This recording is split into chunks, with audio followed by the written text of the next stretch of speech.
Buenas tardes chicos, espero que tenido una excelente semana. Las sesiones anteriores estuvimos observando acerca de la tabla periódica, un poco de su historia y de las propiedades periódicas. En este caso, vamos a terminar este bloque con una introducción a la química inorgánica y vamos a observar los enlaces inorgánicos.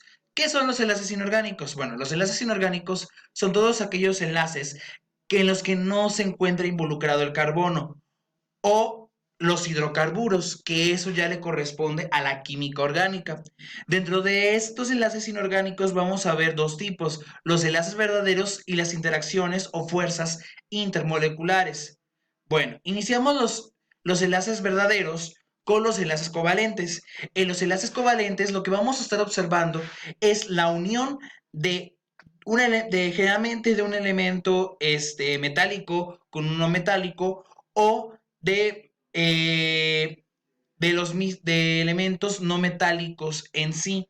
Generalmente en este caso, en los enlaces covalentes, lo que vamos a estar observando es que ambos comparten un electrón, ambos miembros o todos los miembros que involucran el enlace covalente van a estar compartiendo un electrón para poder satisfacer la regla del octeto. Sin embargo, como vemos en estos ejemplos, como el cloruro de berilio y el tricloruro de boro, lo que observamos es que el cloro tiene su octeto completo y el berilio o el boro en estos casos quedan virtualmente sin electrones. Sin embargo, cada uno de ellos hace que al menos los no metales más fuertes, como el yodo, como el bromo, como el cloro, van a tener su regla del octeto satisfecha y por lo tanto van a ser enlaces excesivamente fuertes. De hecho, son los enlaces más fuertes y que menos difícilmente se llegan a romper. Tienen muchas características, como por ejemplo que cuando los ponemos en una solución acuosa no van a ser conductores de electricidad tan buenos como lo fuesen los enlaces iónicos.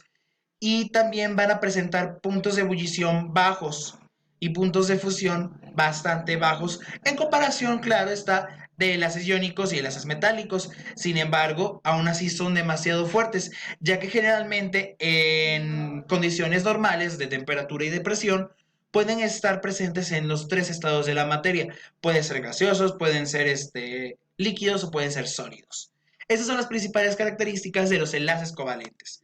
Ahora, existen tres tipos de enlaces covalentes. Están los enlaces covalentes polares. Todo esto tiene que ver con una propiedad periódica que estuvimos viendo en la clase pasada, que es electronegatividad. En este caso, los enlaces covalentes polares son aquellos cuyas diferencias de electronegatividad entre un elemento y otro que forman el enlace son mayores a 0.04.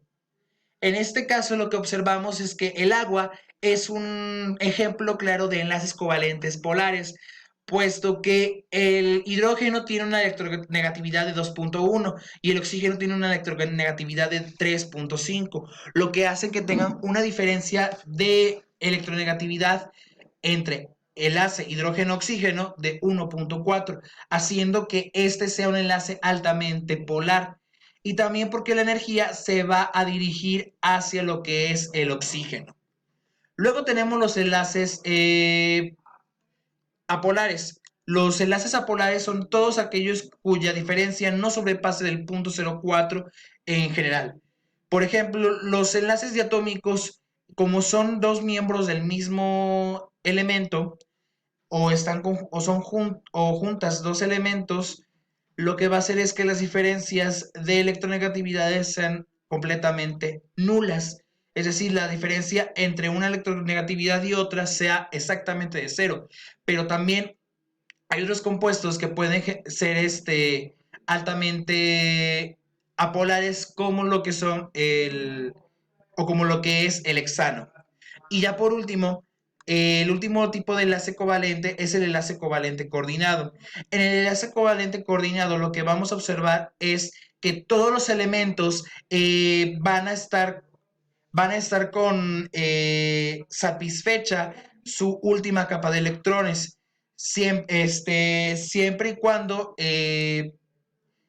respete la regla del octeto o las excepciones de la regla del octeto con el hidrógeno y con el helio. Entonces, en este caso lo que vamos a ver es un enlace coordinado entre amoníaco y fluoruro de boro. Entonces, aquí lo que vamos a, perdón, este fluoruro de boro. Y lo que vamos a observar es que ya juntando los dos, cada uno, los hidrógenos tienen su última capa satisfecha, que son de 2 electrones. El nitrógeno tiene su última capa de 8 satisfecha. El flúor y el boro tienen las mismas capas que solo aceptan hasta 8 elementos completamente satisfechas, lo que los hace un ejemplo perfecto para lo que es el enlace covalente coordinado. Bueno, voy a regresarme para este lado. Vamos a continuar con el enlace iónico. Bueno, el enlace iónico es bastante importante, puesto que es generalmente entre un metal y un no metal. En este caso, el metal es el sodio, el no metal es el cloro. Lo que vamos a observar es que el no metal va a ceder uno de sus el metal va a ceder uno de sus electrones hacia el metal para que estos convivan y ambos tengan satisfecha su regla del octeto o su última capa energética. Sin embargo, hay múltiples características del enlace iónico, como por ejemplo, cuando nosotros lo ponemos en una solución acuosa, es decir, disolvemos, por ejemplo, sal en agua, la conductividad eléctrica es mucho mejor de la misma agua per se. También lo que vamos a observar es que tienen puntos de fusión y de ebullición bastante altos comparado con los enlaces covalentes, pero son muy sencillos de diluirse en agua o generar soluciones acuosas, a diferencia de los enlaces polares, perdón, de los enlaces covalentes. También otra gran característica es la formación de anión y catión cuando se disocian. ¿Qué es esto? Bueno, vamos a observar cuando nosotros tenemos una solución acuosa, podemos disasociar a separar, es decir, separar, por ejemplo, de un cloruro de sodio, separar el sodio y el cloro gracias a este proceso. Y lo que vamos a obtener no son exactamente los elementos completos, sino vamos a obtener un catión y un anión. Por ejemplo, en el catión vamos a observar que está cargado positivamente. ¿Qué quiere decir esto? Que tiene deficiencia de electrones. Esa deficiencia de electrones va a hacer que se vuelva un catión y también tendrá muchísimos más protones que electrones, por lo mismo de que se dio electrones al anión. ¿Qué es el anión? El anión es un elemento que tiene electrones de más, por lo tanto va a estar cargado de manera negativa y tendrá más electrones que protones.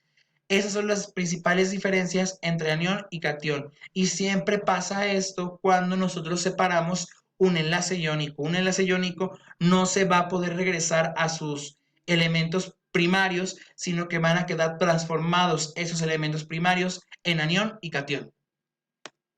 Bueno, y por último tenemos el enlace metálico. El enlace metálico es perfecto para lo que son aleaciones.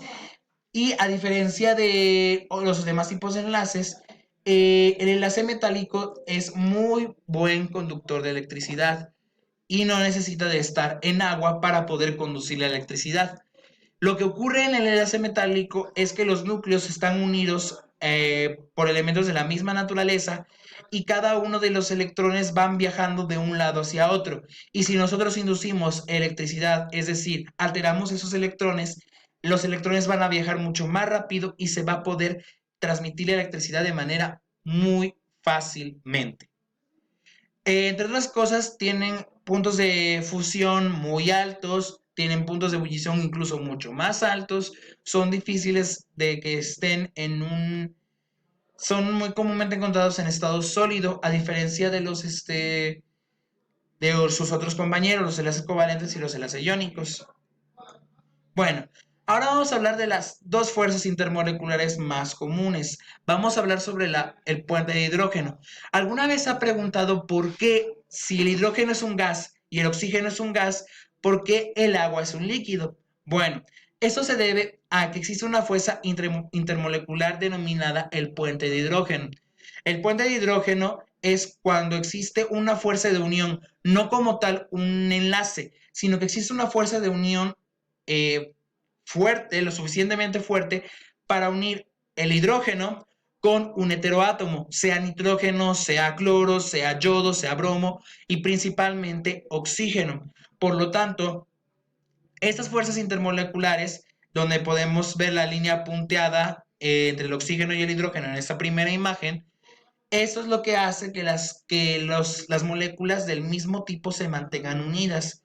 Y por eso es la respuesta de por qué de dos gases obtenemos un líquido. Y la siguiente y última fuerza que vamos a estar observando dentro de este video es las fuerzas de Van der Waals.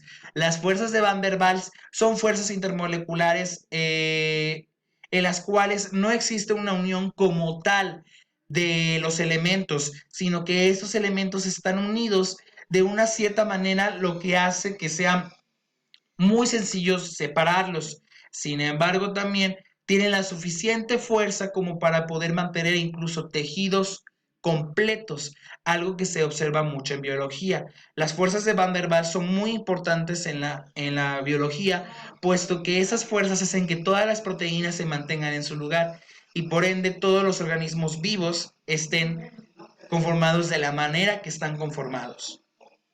Bueno, sus actividades a realizar. Realizarán una investigación acerca de los enlaces químicos, el enlace covalente, el enlace iónico, el enlace metálico, a mano, usen su creatividad, usen su imaginación. Quiero ver coherencia, quiero ver una buena redacción en sus trabajos. También quiero observar las características de cada tipo de enlace y algunos ejemplos. No solo se quede con la información como tal. Van a participar en el debate. En el debate recuerden que es una actividad propia de los chicos a los que les estoy dando la clase, es en la cual yo voy a estar contestando sus preguntas. Recuerden que ese debate se contesta en la hora de su clase. El valor de las actividades en total de esta semana es de 5%. Y la próxima semana, es decir, el día 23 de mayo, tendremos el examen de segundo parcial, en el que va a venir todo lo que hemos estado observando en los 3 últimos videos. Bueno, les agradezco mucho su atención prestada. En la próxima sesión vamos a estar iniciando con nomenclatura inorgánica. Vamos a ver hidróxidos, vamos a ver óxidos, sales binarias e hidruros. Bueno, espero sus comentarios en la caja y gracias por prestarme atención. Que tengan una bonita semana.